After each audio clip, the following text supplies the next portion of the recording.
And welcome everybody to another Jain online training session. I'm Richard Restuccia, Vice President of Water Management Solutions at Jain. And today we're going to talk about customer-centric service, monitoring and control. And I'm really excited about this session, and I'll tell you why. When I get into as a consumer or user or grower, and I'm using something that's a little bit more complicated, something I spend some time, a little bit of time learning, I want to know who's going to be supporting me through that and what it's going to cost and what that ramp up looks like. Well, one thing I've always said about our Jain Monitoring and Control customer support team is not only is their experience and knowledge top notch, but group of guys too, right? People that I want to have on my team.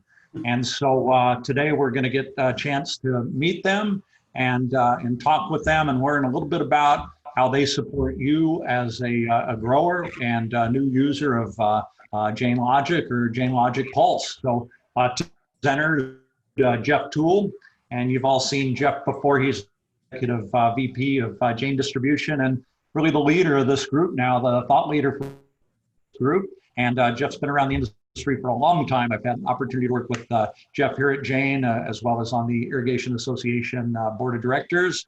And then Jeff's also been involved in ag, irrigation, ag technology for about 17 years now. So it's a real great addition to the panel today. Joining Jeff on the panel is also Richard Gates, and he's our Director of Customer Support. But more importantly, I'd like to remind people that Richard was one of the co-founders of PureSense, which was the original company that Jain Logic software was developed from. So Richard's been working in this arena on this software or this type of software since about 2005. He brings a ton of experience, a ton of knowledge to our users. And that right there, to be able to pick up the phone and call Richard and ask him questions about the software is really unique and really valuable.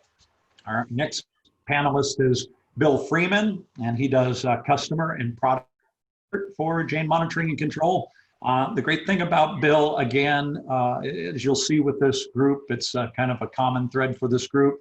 He's been around doing this for a long time. He's worked at Jain, of course, but before that, he was with Observant and another company that Jain acquired a few years ago. But he was heading up the Observant sales and support here in the United States. They're an Australian company when we purchased them. And Bill, I'm always impressed with his hardware and software knowledge and his ability to look at a situation, assess a problem or a challenge. And I love the way he steps through and solves those challenges. So Bill's a great asset on the team. And then finally, we've got Santino beyond 7 years with PureSense and 2 years with Observant before joining Jain. And Santino, I've seen him in the field working with customers. I've seen him training customers. He's got a great personality. He's got a great interest in what customers are doing and is vested in their success. And that comes through in everything he does. Again, another person I want on my team and somebody I really want to work with and help my business. So anyway, that's the team. Welcome, team. And I hope that wasn't too long on the introductions, but I'm always so impressed with you guys that I want to be sure everybody really fully understands who they're working with. So to get started, though, I wanted to ask Jeff a question today. And, a big part of this, right, is how you help customers, how your team helps customers. And I've heard you talk a lot about partnering with customers to help their overall customer service. That's some impressive words, but what does that really mean to you, Jeff? What are you really going for there? Yeah, well, Richard, it's a good question. I'm glad you asked it. It's a well-known fact in all of the service-based industries that customer satisfaction is really highest when customers are engaged in and feel like they're a part of the solution. The most cost-effective and efficient service is one where the customer and supplier work together in a partner relationship. So one of my biggest goals since joining the Jain Monitoring and Control team is to develop strategies and programs that help customers help themselves wherever that makes sense. And what we found is that educated and fully engaged customers are much more likely to maintain their systems better and have the desire to be a part of the solution when things happen. And we all know the old saying, "It happens." So we're not immune to it happening. As robust as the Jain Logic system is, there's still things happen in the field. And when that occurs, we want to be there, and we want to partner with our customers. One example to facilitate this is the offer I would like to make today. Let me tell you a little bit about that. We're encouraging Jain Logic subscribers to provide us with a blanket service purchase order that allows our service team to immediately perform basic repairs that are less than $300 or whatever level the customer is comfortable with. We've had a few make that $500, which to me shows the level of trust and partnership we're working hard to achieve.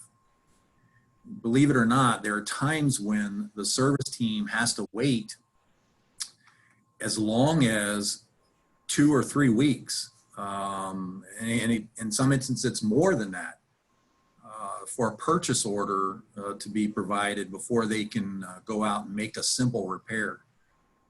And this downtime, can create, loss of data and use of the system.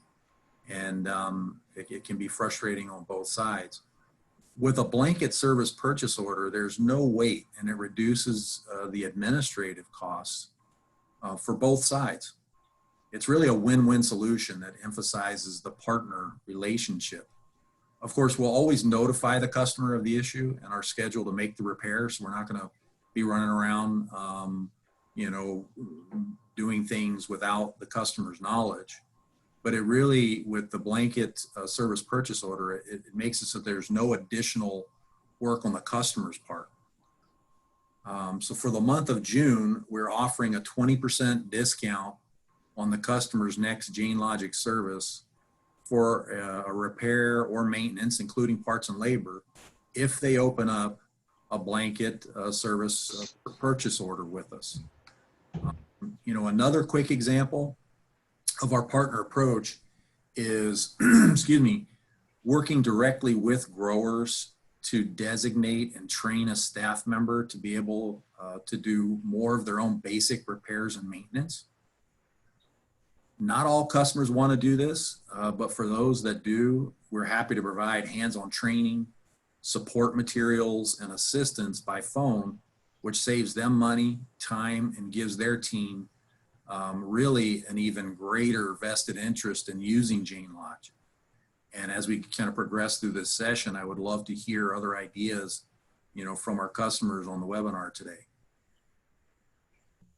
Yeah, that's a great idea, Jeff, and a great offer, because I got to think too, right? Because you said it less costs involved, right? Maybe something in the past that's taken 2 or 3 trips to solve, you're able to solve while you're seeing it. So I get that savings. And I was wondering, is there going to be additional savings in the sense of my crop isn't going to experience as much stress, or the problem won't linger on, so things are healthier?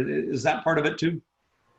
Absolutely. I think the greater the uptime, and our goal, and then Richard and the team hear this constantly from me, is uptime. We want sites to be up reliably, robustly, and as long as your site is up and producing the data, you're looking at things like soil moisture monitoring. It's helping you irrigate. If you're using the scheduling software, you're getting a more reliable scheduler, and all of that adds up to healthier crops and better yields. Yeah, that's great. That's great. So, I want to ask Richard Gates something about this too. This is This is a guy who's been around 16 years in this business, and you're going to be hard pressed to find anybody else with that many years experience just because the technology hasn't been around that long. And Richard, I know from working with you, you're 24/7, 365 guy, right? I know I can reach out to you at 9 o'clock at night. On the weekends, I get responses.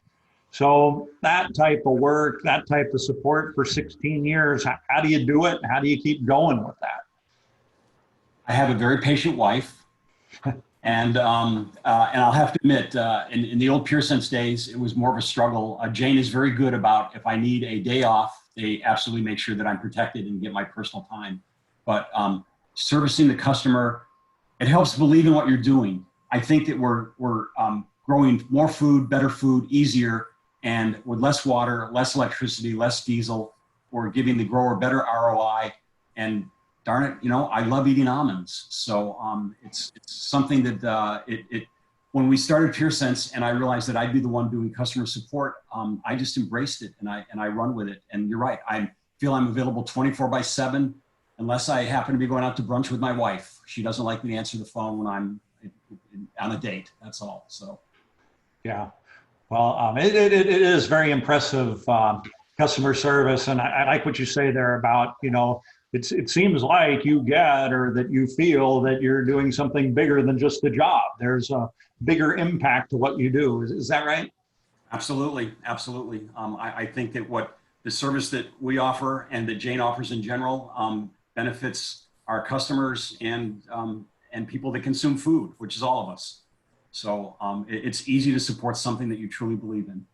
Yeah, that's great to hear. Thanks, Richard. So, Bill, you've been around a while too, working in the Central Valley of California. You've seen a lot, over the years. But I was just wondering, what got you interested in ag tech, 10 plus years ago? What drew you to this industry? Well, I was doing computer support at a winery, and one day I was driving through the vineyard and I noticed all sorts of little ag tech items, little boxes with antennas on it, solar panels. And I thought that looked cool. And I started to look into it. And at the time, there was only a handful of companies doing that. And I reached out to one of them and changed jobs over because it was something that seemed more worthwhile than doing desktop support.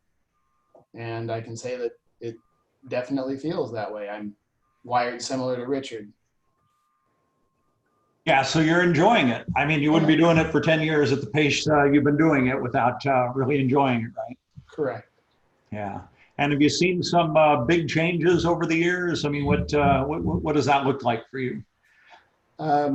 Big changes, yes. We went from only being able to monitor, and now we can do things in the field. That was one of the items that drew me over to Observant. We could monitor and we could control items out in the field.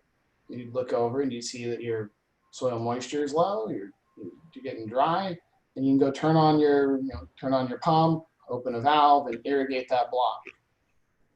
So that's one of the big changes that I've seen, is that now we can see that there's a problem, and now we can do something about it. We can control an item. Yeah, no, that's interesting.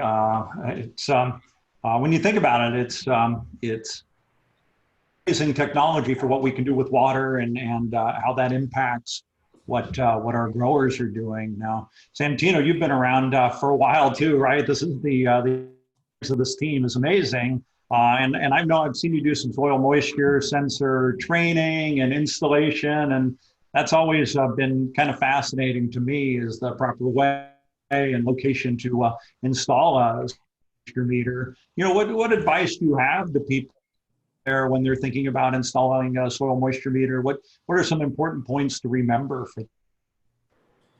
Yeah, I think there's probably two main things that I look at, and if you can get these two right, you're going to be in good shape. And that's, first thing is the emitter pattern. So how you're applying that water, it's real crucial. If you don't get that placement right, then you're never going to have a good idea how much water you're really putting in the field.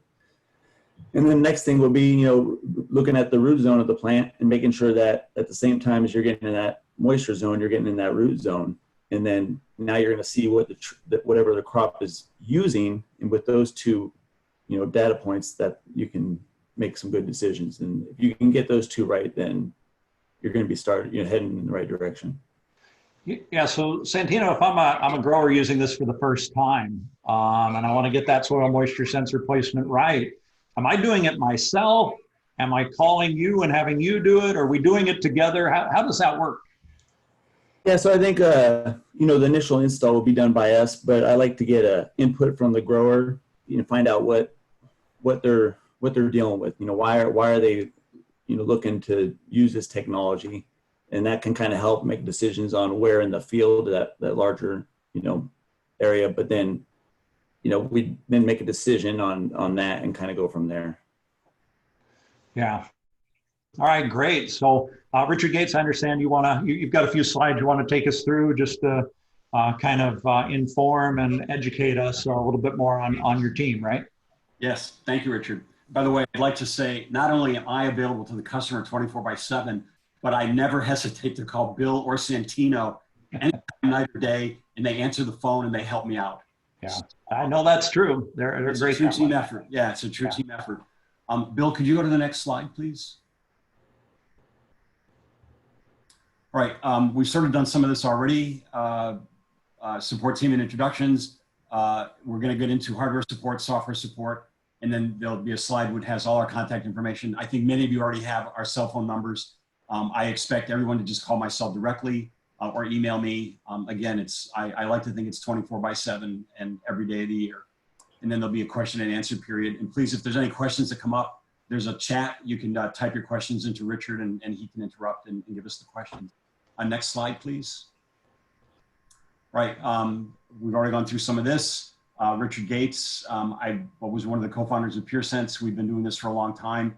Santino was one of our early employees at PureSense and has just been, and then eventually left and went to work for Observant. So when Jain bought both PureSense and Observant, Santino was one of the first people we wanted to get back on board because he knows more about the stuff in the field than probably anyone else, from both companies, than anyone else on this call. Bill has a ton of experience.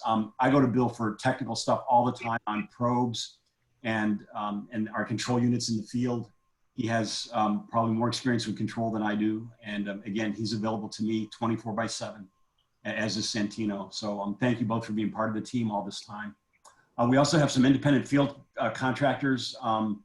We have one or two now, and we're looking at hiring another one. These are guys that we use that are willing to work on weekends and this time of year late into the night or until the sun goes down, and they just help pad out the team a little bit. And then there's times of the year when you don't need the extra headcount, and so they can go and do their other jobs. Next slide, please. All right, so one of the things that we pride ourselves on is we hope to know a problem before you, the customer, are aware of the problem. And one of the things that allows us to do that is the hardware health report. We get a daily report. It's generated from the databases, and it contains a list of sites with problems where the issue or the problem is over 48 hours old. We decided on 48 hours because we use cell technology, and surprise, Verizon and AT&T don't call me when they need to bring down a cell tower. They just go out and do it. And so we were running into a time when a site might be down at night for 4 or 5 hours, and then we had someone out there to find out the site came back up magically, and we eventually determined it was a cell tower outage. During cell tower downtime, the field computer still gathers the data. It just stores it in a computer area. And then when it can connect back to the cell tower, it empties this. And we can currently store data for, I want to say 2,000 days. I'd like to think that no cell tower will be down for 2,000 days, but it's a tiny possibility. And it empties at about a rate of 100 different readings per connection. So if the cell tower is down for a couple of days, once we connect back up within an hour or two, you've got all the data that we collected in the last 2 days. So that's why we waited 48 hours. So there's 3 tabs in the HHR. I'll be showing you each of these as we go forward. One is a list of customer issues reported in the last 24 hours. One is an issues tab in more detail. And then one is what's been resolved or fixed in the last 24 hours. So Bill, next slide. This is a summary slide. So here's, and sorry, I've anonymized the data, but here's the list of customers with the total site count for that customer and how many problem sites they have out of that site count. So customer number 1, they have 50 units. He's had 3 problems in the last 48 hours. My favorite is customer number 12. 99 units, and he has down to zero problems. And again, since we're dealing with this on a day-by-day basis, no customer is going to have more than 1 or 2 problems. Not every customer is going to have a problem every single day. Next slide, please. So here's the detail on the problems. And so you can see there's a work order status. Maybe we already have a work order on it. The modem is whether it's a Verizon site or an AT&T site. CDMA is Verizon, 3G is AT&T. There's a kind of a quick analysis done. And then there's the customer name, the name of the site that has the problem. And then for internal purposes, there's a database ID that helps me dig deeper into the problem if I need to. The type is whether it's PeerSense, PSE, or Observant, OBS. And so we know what we're looking at as we go to remotely diagnose the problem. And as I always tell the field guys and the customers, it's one thing for me to be sitting behind a computer 200 miles from the site and go, here's what I think is wrong. Sometimes it's really obvious. Other times, until someone goes out there and physically examines the site, we don't really know what the problem is. We then go into, again, is it a single sensor? Is it a device that's down? Is the whole site down? And so the column that says down, that means the whole site is down. That could be a battery issue. It could be a cut cable. We won't really necessarily know until we dig deeper.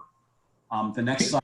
Hey, Richard, I have a question about this, right? So this is a daily report that's pushed to you. You see this and your team sees this. The team Customers see this too. Yeah. We can do this for the customer if they want it. And we have a number of customers that get this on a daily basis. This particular report with the deeper analysis is for my internal team. So I get this, the sales guys get it, Connor and David, Santino gets it, Bill gets it. And then we do a remote diagnosis as best we can. And we start calling the customers. We saw this problem. Do you want us to take care of it or not? And I love Jeff's suggestion at the beginning. If we had a blanket PO, a small thing like a below canopy temperature humidity sensor, it's probably more important during frost season than it is right now. But again, if you're a vineyard owner, a below canopy temp fume sensor and an above canopy temp fume sensor can let us do certain vectors of disease. And so it's good to have everything working to the best of our ability. And with a blanket PO, we would just send someone out to fix this. They would go out with a brand new sensor, or they might get there and go, oh, I don't need a sensor, it's just a broken wire, I'll fix the wire. But again, the blanket PO is a great idea. It gets things up and running much faster than us trying to call and then send an email, and then it might be a few days before the user's really busy, and he finally gets back and goes, hey, I just noticed this is down, and then we discuss getting it fixed and when. Right. So, yeah, I love that blanket PO idea. I really do, because sure enough, I'm going to get the call I need right now while I'm on this. And I'm going to miss it. And then we're going to be playing phone tag again. So exactly. I really get that. But so then the other question I have is if I don't have that support right now, and I may notice of a hardware issue or a hardware issue example, should I immediately call you guys, or will you guys be calling me? I always like it if the customer reaches out. We try to get to the customer as soon as possible, but I'll have to admit, all of us, Santino's in the field, Bill and I are both busy doing remote customer support. Sometimes I might not get to the customer till the next morning, in which case, and it's one of those things, the whole site's down. I absolutely want to take care of that today. A below canopy temp fume sensor this time of year, if I'll look, it's an almond orchard, it's probably not quite as important now as it is during frost season. That might slide for a day. If it's a vineyard, then I want to call right away and get it back up and running, because again, there are disease pressures that we can foretell if we have both the above and below temperature humidity sensors working correctly. So as a customer, I can just rest assured that I'll be contacted, and you guys are prioritizing it, but at least I know, and I can sleep easy knowing that I will be contacted. Yes, absolutely. Yeah. And right now we're getting to a slightly slower time of the year, and so it's easier to reach out. In the spring, we're really busy because everything's coming back online, everything's in bloom, the canopy's coming out. And that's when people notice, ooh, there's this or that problem. And, but this time of year, it's easier to be proactive because there's not quite as much pressure. A lot of things have already been brought up and made to work. So there's, we can pay more attention to a problem that we find. Yeah. We're all super busy, which is why we do the 24/7. Yeah. Great, thank you, Richard. You're welcome. All All right, so some of these problems, again, a downside is a big red X. And then there's it looks like there's a weather station problem at one of these sites. The dew point reading, which is probably a temp hume sensor. Dew point is a combination of temperature and humidity. Buffering, the next site down, that's probably a cell tower issue. There might not be anything we can do about that, but except pay attention to it over the next few days. Lots of times when the data is buffering, just means the data is being sent out of memory rather than a live reading. And those things clear themselves up because it is AT&T, or in this case, Verizon, messing with us. And then pressure sensors, we like to keep that going. If a pressure sensor is accurate, that means that our ability to track your hours of irrigation, your inches of irrigation, your amount of water, that in California now you have to report to the state government by all sorts of rules and regulations. It's for you people, for the customers and users, they push a button, the report comes out automatically. But all the more reason to keep your pressure switch readings accurate. Bill, next slide. So here's the third slide. These are things that successfully got repaired and have come back up in the last 24 hours. So, and again, this is just something that it's for our benefit. The customer probably already knows that it's back up because they can get online and look and see that it's back up. But this lets us know that, yes, we're taking care of the problems as fast as we can, as best as we can. And here's proof that we're on top of things. Things go down, but things come back up. My favorite page, by the way, is nice to know that we're succeeding rather than just an endless round of, it's nice to know there's a success rather than just another problem. Bill, next slide. So Richard, I can really rest assured that if I have any hardware issue, there's going to be an alert about that. I mean, that was really a wide variety of things that you're alerted on. Yeah, and again, if you want, this is a report that we get, but if you want, we can email you the same report on a daily basis so that you feel you're more on top of things and you can notify us. You might see a problem that before we do. You're getting the report, and again, it's to your benefit to look at this stuff, just like it's to your benefit that we look at the stuff. So I'm sorry to interrupt, Richard. Was that helpful? Oh, that was great. All right. So here's some of the things that we can look at. And again, we sort of went over this on the previous pages. Is the site down? That's, dead battery, cut cable. There's lots of reasons why a site could go down suddenly. Is it an issue with a single sensor or multiple sensors? Is everything on the weather station down or just the temperature sensor down? What was the failure mode? Did the device stop reporting all at once, or did sensors slowly fall off? One of the symptoms of a battery slowly going dead is that the sensors start to fall off one at a time, because when the field computer fires up, if the battery's too weak, it can't collect all the data. So if you notice that like a weather station sensor's down, but the soil moisture probe is reporting, that might be an indication of a battery slowly going dead. So then you want to look at the battery charge. And then are there other affected field units in the area? That's probably a symptom of a cell tower outage. So that's something else to consider. And then, and Bill's really good at this, we can correct some issues before we dispatch a field technician. If Bill or I can fix something remotely, there's no charge. That's just part of the service. So one of the things you can do is the battery dying because of bad weather. In the winter, it's pretty common for a battery not to be able to charge fully because there's not enough sunlight and there's cloud cover. So what we can do is reduce the cell connection time. So rather than connecting every 15 minutes, we'll only connect once an hour. And a lot of battery power goes to talking to the cell towers. So this helps a unit to stay at a point where it can always report. It just may not quite report as often. And then there are, we can now do radio nodes. So is the unit offline because of a local radio network issue? Then you can route the connection through a different node, and that will improve field communications. And it gives you, you're still getting the data. We may still have to send someone out there to fix the unit that's bad, but you're still getting the data. And then the nice thing also is that for some units, we can resolve firmware issues because we can update over-the-air firmware. So over a period of a few connections, the firmware is put into memory, and then eventually when it's all in place, it will automatically update itself, and that can eliminate a number of the problems that you're seeing in your field unit. So there's a lot of things that Bill and or I can do remotely. And again, Bill's a master at doing remote repair. We don't always have to send someone out there. And if we do the repair, remotely, you don't get charged for it. It's just part of the service. Next slide, please. So here's some other things to consider. And lots of times before we send someone out there, I'll talk to Santino or one of the field consultants and go, here's what I'm seeing. I just want you to know that what we think we're aware of. So, and we'll write up a work order that gives some of the details of the remote diagnosis. So one of the devices is not reporting, the probe, the sensor, or the entire field unit. Maybe there's soil probe damage because of a cut cable or something. Also, some types of soil probes can have moisture issues on the inside.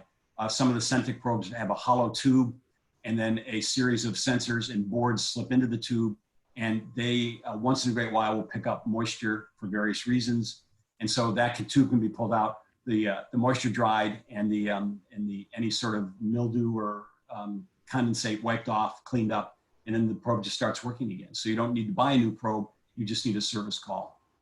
And then, of course, the broken sensor is the temperature humidity sensor wire broken, and sometimes sensors age out. We have field units that have been there since 2008, and surprise, the weather station after 12 years no longer works. And so just sometimes it just ages out. Cut wires, this is one of the things I always like to tell the user, can you go out and look at the site physically? Is there a cut or broken wire or chewed wire? Or is all of our sensors are put up on a pole, and sometimes the pole will get hit by a tractor. Tractor blight is the physical damage to the site.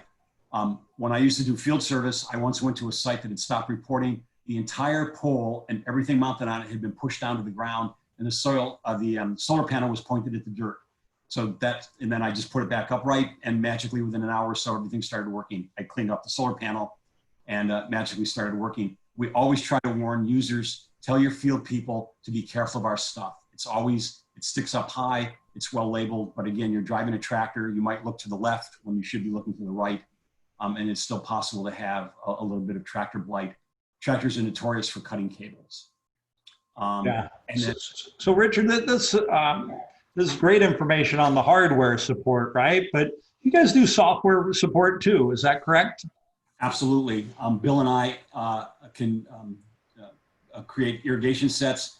I do this for people all the time. This is something that we're probably doing, 12 times a week, and a grower might have to do it one time in a year. So it's, I always tell the grower, I'm happy to, we can do a Zoom session. I can show you how to do this, or you can just let me do it for you. And I'm happy to do that. And a lot of that gets done after hours at night. Right. So the concept is, right, you're doing it every day, so it's much easier for you to do it. Whereas if somebody's doing it once a year, there's kind of a retraining. Yeah, exactly right. And also Santino, who spends a lot more time with customers than I do, is more than capable of meeting a customer somewhere in an office, sitting down at their computer and doing the same thing that I would do remotely, and he can do it right there in person. Santino's really good at giving new users, physically meeting with them and give them a lesson and a quick run through and how the software works and what advantages they can gain by using the software correctly.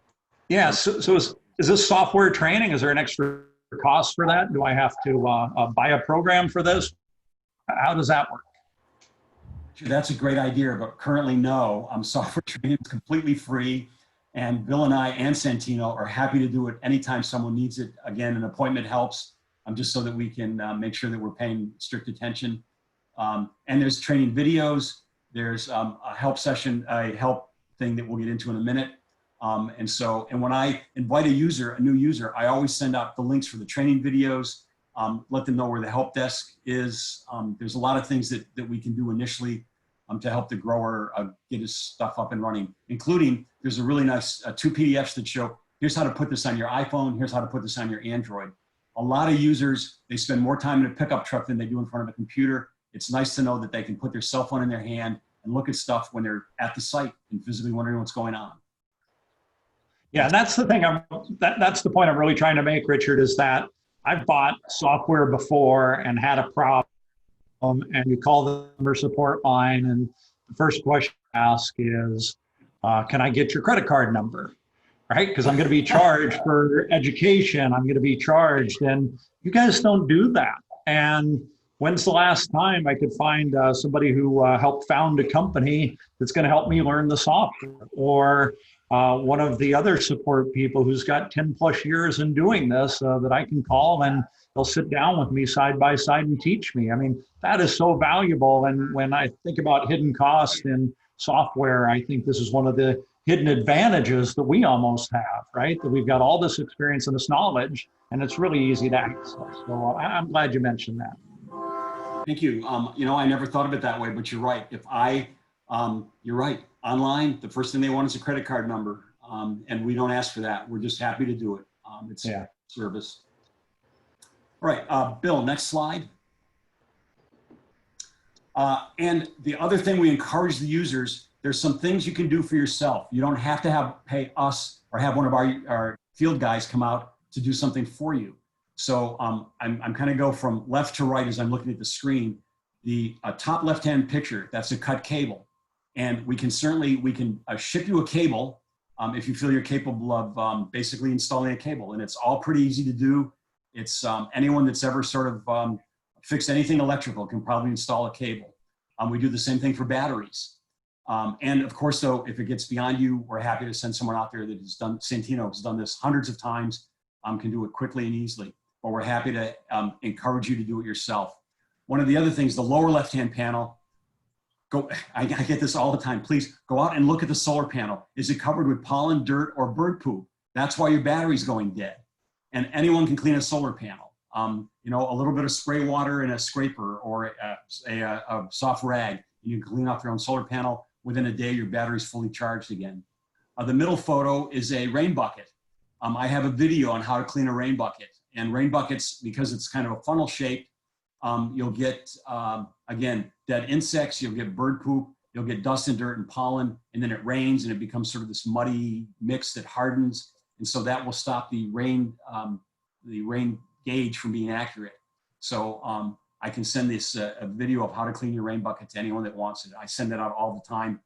Sometimes the rain bucket's up on a 30-foot pole. You might be better off. I know I'd be nervous to do it. You'd be better off having one of our field guys do it for you. On the right-hand side, as you're looking at the photo, we didn't mention this, but wetting circle for a soil moisture probe is very, very important. And so, and there's any number of times when I'll just say to someone, we're talking about why their soil moisture probe readings are changed or don't look right. And I'll say, you've got to go out there and visually inspect the wetting circle. Let me know if you believe the probe is truly in a wetting circle. If it is, then that's a different problem. If it isn't, then it's easier. I always say it's a lot easier to move the irrigation line than it is to move the probe. So in the upper right-hand corner, if you can see that little red flag, Bill, if you can just move your cursor around that, yeah, right there, that's where the probe is. And a field guy had come through and moved the irrigation line. This was micro sprinklers. And the sprinkler was now blocked by that white pole, which is the pole that the field unit, communication unit is mounted on. And so all of a sudden, the grower was saying, hey, the probe's not working. And the truth was they just had to slide the emitter or the micro sprinkler so that the wetting circle covered the probe. The bottom picture is one of my favorites. I must have talked to this guy 4 or 5 times saying, please, I can send someone out. Maybe there's a problem with the probe. Just go out and look at the probe. Let me know that the wires are connected. Let me know that it's in the wetting circle. He finally went out there and he found that the canopy had grown, and this is why the probe readings had changed in a slow period of time. The canopy had grown over the top of the probe. And so now the micro sprinkler, it was like a little umbrella. And so he basically cut away the canopy. The next time he irrigated, the probe behaved the way it was supposed to. So there's a lot of things the user can do on their own. They don't necessarily need a service call. Bill, next slide. On the application, both on your phone and on a computer, there's a question mark in the kind of lower right-hand side of the screen. And if you click on the question mark, the blue box comes up. There's a live chat that Bill and I and Dave Lindsay man. And so if you click on live chat, you can type in a question. It'll eventually ring on our end and we'll be able to help you out remotely. And so that exists. And then you can see the help is the user guide. And if you clicked on that, there's a nice user guide that comes up. We try to keep that up. Thank you, Bill. And then there's also latest release notes. Because this is browser-based, we can do a point release and you don't even know that it's happened. So anytime you think this is slightly different, you can look at the latest release notes and there's a little write-up about what's in that release, including a major release, of course. So, hey, Richard, I want to ask about the live chat. So if I hit live chat I'm going to get one of you. I'm not going to get some call center somewhere else that is contracted with us. It's going to be one of you. It's going to be me, Bill, or in this case, Dave Lindsay. We'll probably be adding a fourth person now that we're slightly less busy. But yeah, you're going to get we're currently a Jain employee with a lot of experience is going to help you. Yeah, that's great. Now, I worry a lot. And usually the worries come out about 2 in the morning, right? I wake up and I think about something I've been worried about. And I want to sometimes I send emails or ask people questions. If I type something into that chat at 2 in the morning, what's going to happen? You know, if I'm awake, I'll answer it. And lots of times, or Bill, and lots of times we are working late at night, 2 in the morning, that'd be a bit iffy. However, if no one answers, we all get an email saying this live chat went unanswered, and then there's all your contact information, and we'll contact you as soon as we can the next morning. I've certainly done that in the past. Yeah, so that's great, right? I mean, I understand you guys have to do something else at times, but I'm going to get a response pretty quickly. I certainly hope so, and I believe you will. Yeah. All right, Bill, next slide. So we recently altered the security system, and a lot of calls I get are, what's my password? And now you forgot password, and it becomes a standard internet-based click on forgot password. It's going to send a link to the email address that you have on record. And by the way, your username is now your email address. So it's going to send an email to that email address. And then there's a link where you can set up your own new password based on our sort of slightly secure, more secure systems. So you need a capital letter, you need a number, you need some small letters. There has to be, I want to say 8 of them, but it tells you if you're not secure enough yet. And please, and then if for some reason that doesn't work, contact me or Bill, and we'll take care of you. All right, finally, support contact team information. I'd be willing to bet a lot of you out there already have all of these cell phone numbers. I get cell phone calls from customers all the time. If I work with someone often enough, I label it so that I know who's calling. And I try to be real. I think I'm a really friendly guy, which is one of the reasons I became customer support in the early days of PureSense. Bill and Santino are the same way. We want to help you if we possibly can. If we can't answer because we're doing something else, please leave a voicemail. I certainly return all my voicemails before the end of the day. All right, I think this is the last slide. And any questions that we haven't covered yet, Richard? Yeah, so great. Thank you, Richard. I do have a couple more questions here that came in, and the first one's for Santino. And I know he's seen a lot of growers and been involved with a lot of projects over this. Somebody's wondering, what kind of benefits the growers are getting as a result of installing Jain Logic and soil moisture. There's a lot of different benefits, depending on the operation. I've known customers that just want to know when they're irrigating. They're remote and they're not sure if everybody's doing what they want. So just peace of mind of knowing something like that's happening. Control is becoming real big. They're able to cut costs.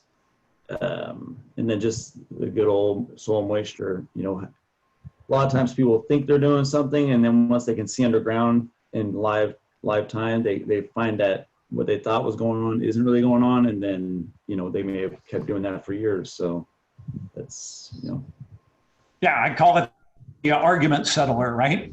Yeah. And we have a lot of debates about when to water and how much, right? And you don't have to debate that anymore. You can see it, and you'll see the direct result of that, in your field.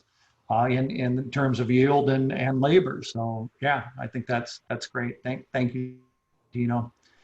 And then another question here from someone to Bill Freeman. Bill, you've seen a lot of issues and challenges over the years. Does the 80-20 rule play out, or 80% of the challenges, the same challenges, and you see a few floater?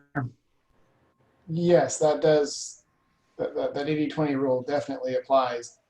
A lot of the issues that we see are repeat issues, like the items we had posted on the hardware visits, where you have a cut cable because something got too close, like a lawnmower, or a solar panel got dirty and a rain bucket got plugged. Those are most of the issues that we seem to get as a repeat. There are outliers and weird random things that do happen in the field, as everybody's seeing. hopefully Yeah. that answers. Yeah, interesting. So a lot of these, so a lot of the challenges, or some of the challenges over the years, the growers are going to learn how to fix themselves, and they're going to be able to see this and recognize it pretty quickly. Yes, definitely yes. Yeah. Okay, great, thanks. And so our last question today is for Jeff, and the question is, do you have any thoughts for somebody who hasn't quite pulled the trigger to install Jain Logic yet, or Jain Logic Pulse? What advice do you have for them, or what would you like to tell them? And I think you've muted yourself, Jeff. Thank you. Train. Everybody knows the Jain office is located here, and I had a train going by a minute ago, so I hit the so everyone wouldn't have to listen to the train. But Yeah. Thanks for the question, and I would say first, congratulations on kind of taking the first step and considering some sort of monitoring and control system to help improve, your farming operations.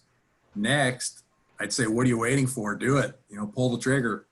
And really, it's a great question, and it brings to mind for me, I was at a California Sigma meeting not too long ago, and one of the keynote speakers concluded his talk with a statement, and I'll kind of try to quote this as best as I can here.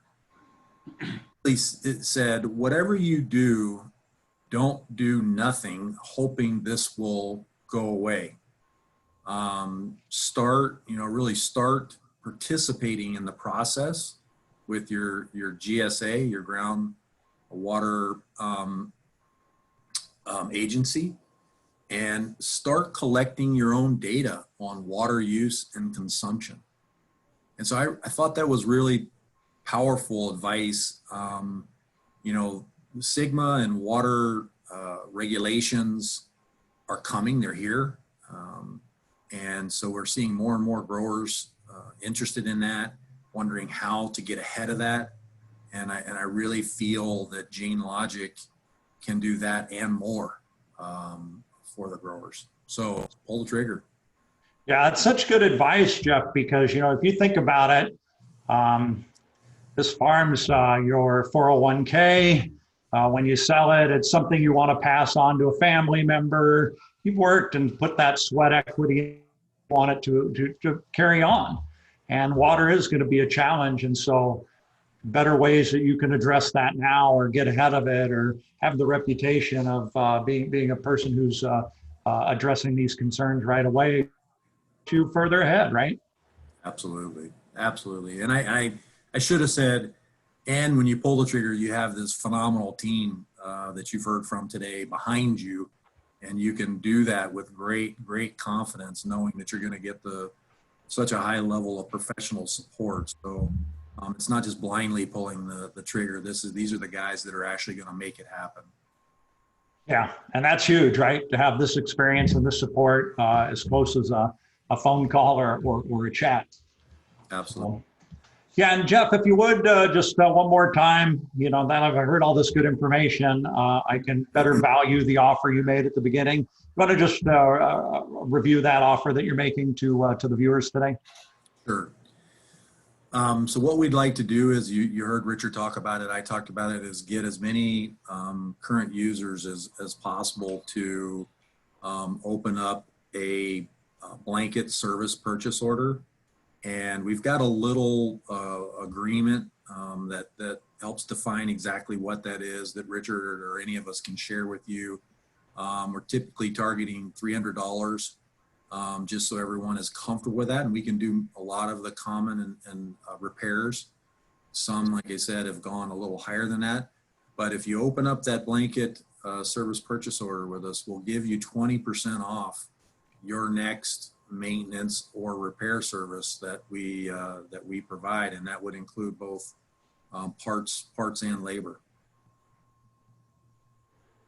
So yeah, what a great offer, and what a great way to save some time and money. So thanks for that, Jeff. Absolutely. So I want to say thank you to the whole panel. You did a great job. Interesting. I learned a lot about the customer support I'm going to get as a new or current user. you sure make it easy to adopt technology, and that's really the key, right? Is being an early user, early adapter. Technology seems to always put you ahead of the competition. So, you guys, thanks so much for coming on and sharing the information and your thoughts with everybody. And we'll look forward to seeing you all on another Lunch and Learn chat sometime in the near future. Okay, thanks very much. And by the way, for those of you who missed some of the past ones, you can always go to the Jain website and search for webinar series, and you'll see about 20 that we've done now over the past few months, from everything from land station to ag tech. So thanks again, everybody. Thank you, panel, and we'll see you all next time. Thank you. Thank you, everyone. Thank you. Bye-bye. Thank you.